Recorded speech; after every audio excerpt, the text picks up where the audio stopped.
Heard around the world by everybody and their mama. The Jesse Lee Peterson Radio Show. ISIS is on the move. Look like they're going to take over Iraq completely. It's amazing to see it happening. And this is an evil, evil group. I have back with me, David French. David is a senior counsel at the ACLJ, American Center for Law and Justice. He's a veteran. He's a veteran of the Iraq War. He writes for the National Review Online. David is a contributor to the book "The Rise of ISIS" by Sekulow of the ACLJ. And I wanted to talk to David for a few minutes about what's happening with these folks.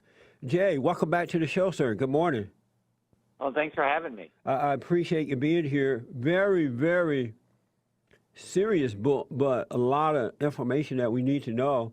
I read in the book that we know about the beheadings that ISIS is carrying out, but there are also deliberate shooting of babies in the presence of their mothers, the rape of women who were then told that the only way to redeem their honor was to blow themselves up as suicide bombers.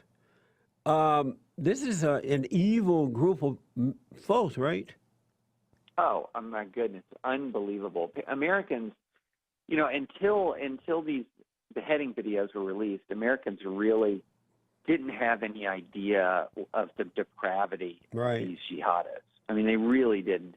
And even those videos, as horrible as they are, as horrifying as they are, don't capture the full extent of these groups' evil. I mean, and when I was in Iraq, and the reason why I related some of those stories from Iraq is it's the same group we fought in Iraq. Now, and ISIS got its start as Al-Qaeda in Iraq and eventually had a falling out with Al-Qaeda because Al-Qaeda believed ISIS was too brutal in its tactics against fellow Muslims, against Muslims who opposed it. And so, you know, ISIS claimed to fame as being too brutal even for Al-Qaeda. Wow, so these people were members of the Al-Qaeda group at one point? Yes, exactly. So wow. They got their start as Al-Qaeda in Iraq. That's the people we fought during the surge in 07, 08 when I was there. And that was our main Sunni opposition during the course of the first phase of the Iraq War.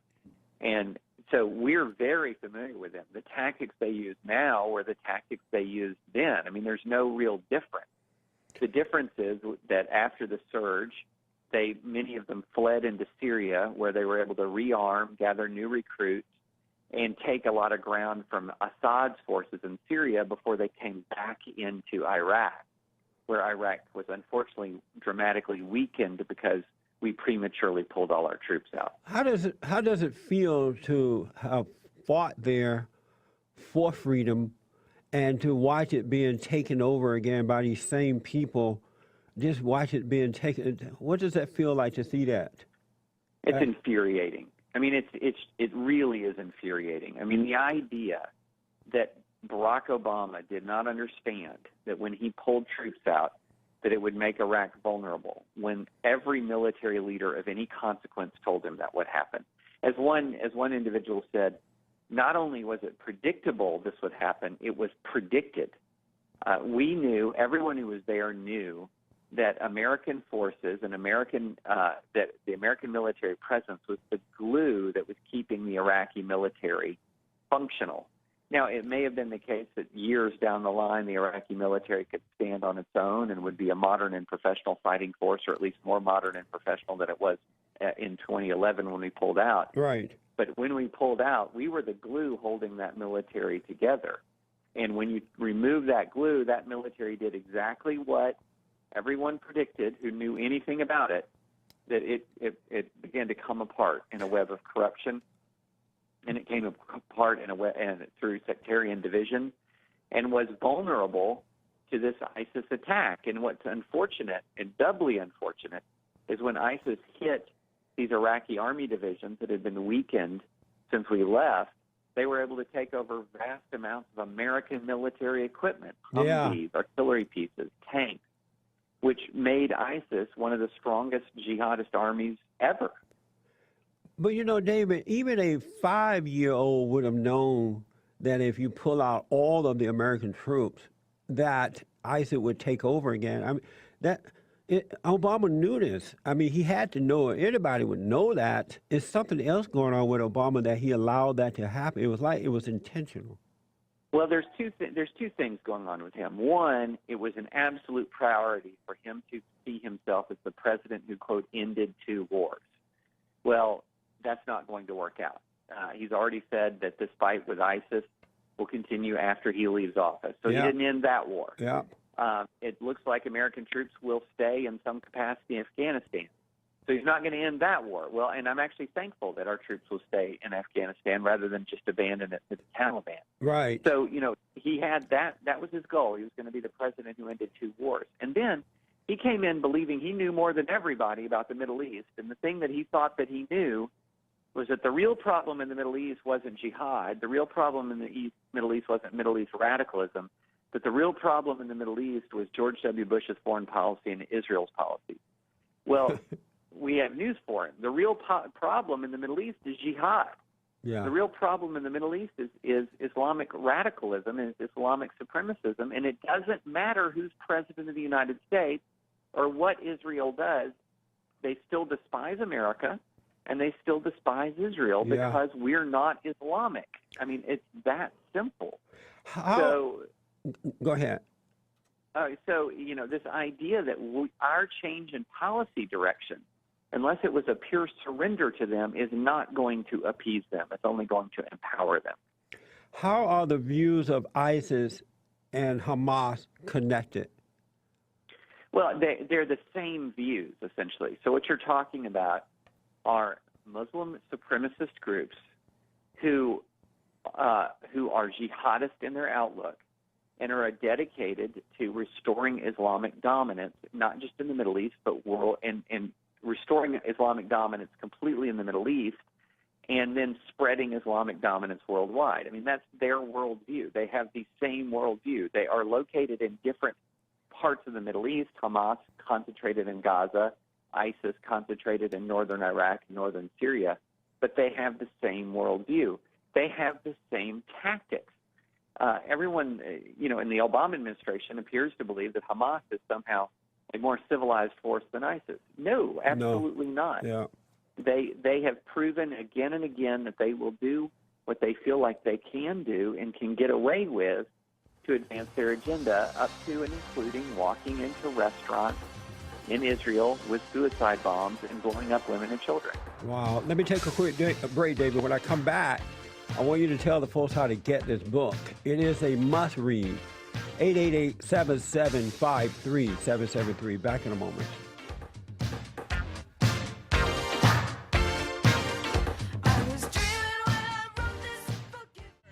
Break it up, break it up, break it up! David French is here. Brand new book, The Rise of ISIS. It's a scary book, but it's information that you need to know about, folks.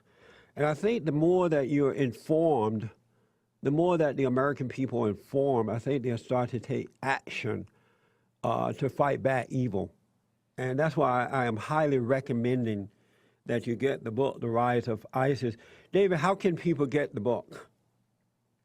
Well, it's in bookstores everywhere now. I mean, you can, of course, go online at Amazon, Barnes & Noble, but it's everywhere. Airport bookstores, Walmart, Barnes & Noble, bookstore chain, Books A Million, Costco, Sam's Club. Basically everywhere books are sold, you're going to be able to find it now. Congratulations, by the way, on the book for you and Jay. Well, thank you. Does the rise of ISIS pose a direct threat to Israel?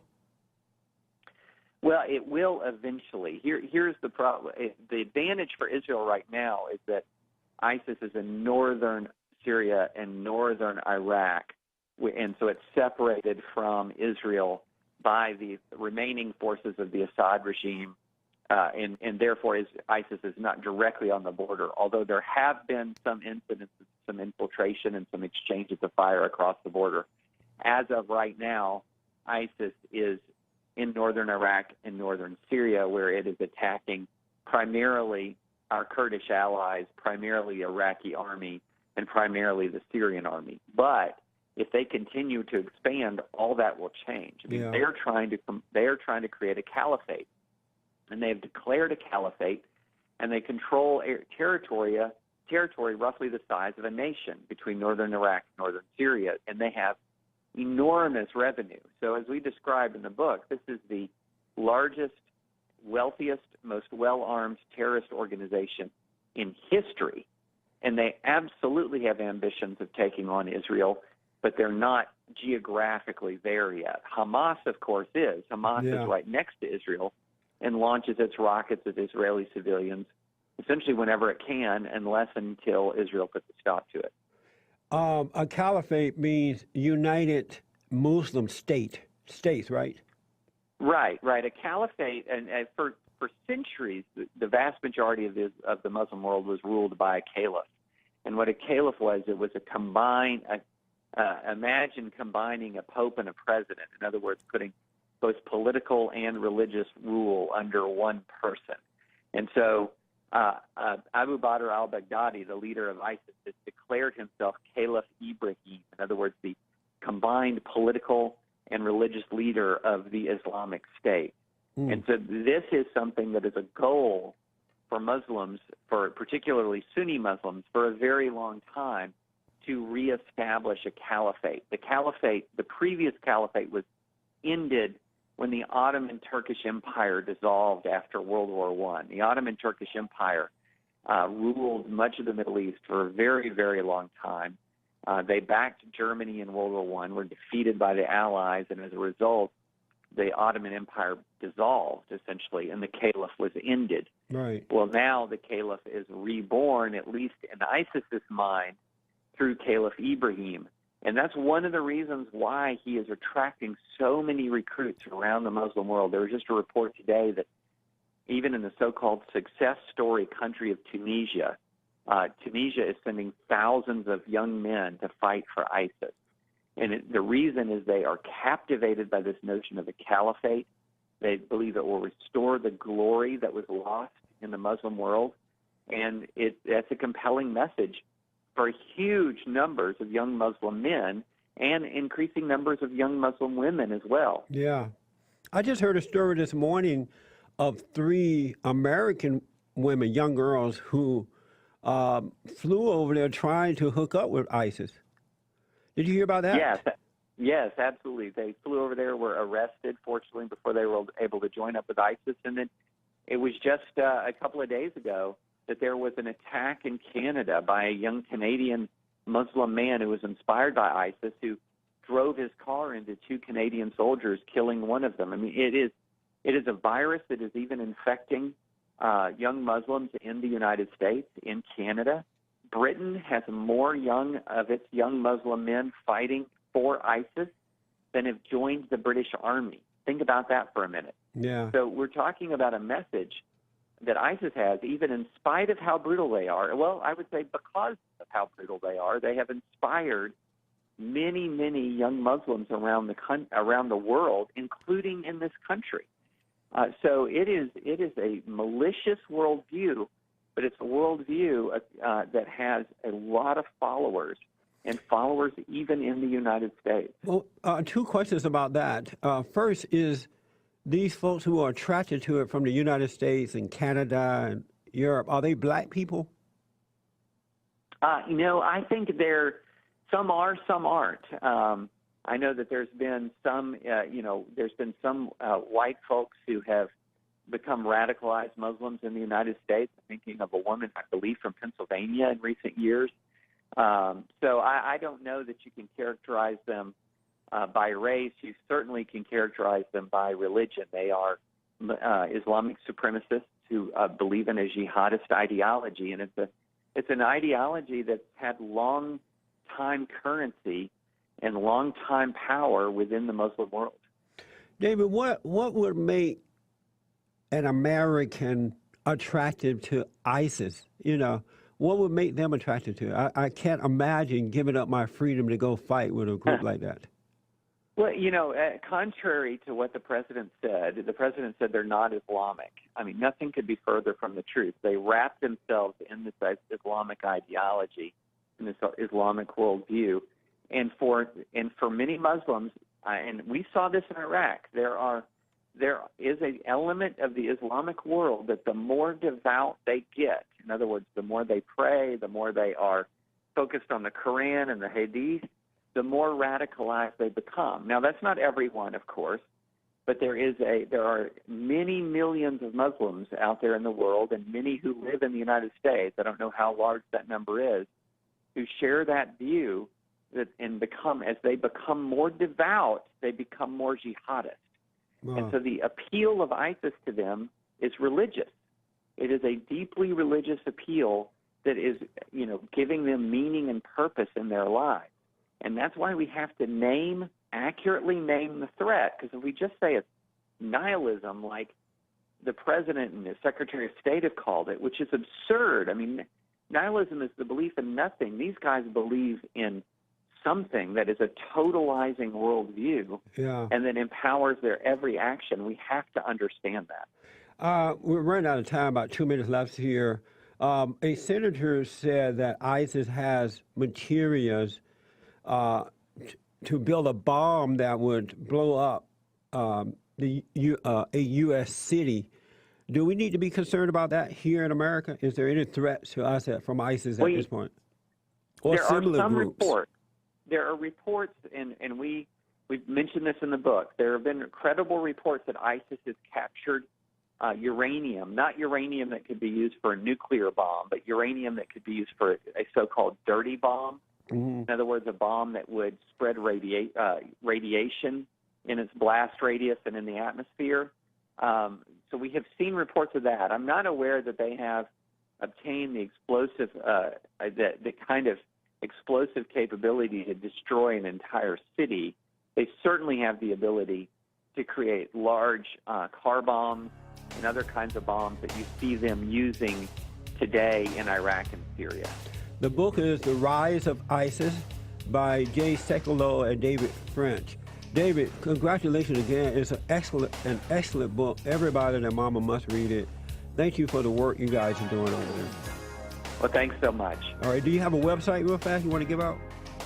ACLJ.org. Very simple. All right. Thank you, buddy. God bless you. All right. Thank you. Okay. Bye. Bye. Back in a moment, folks.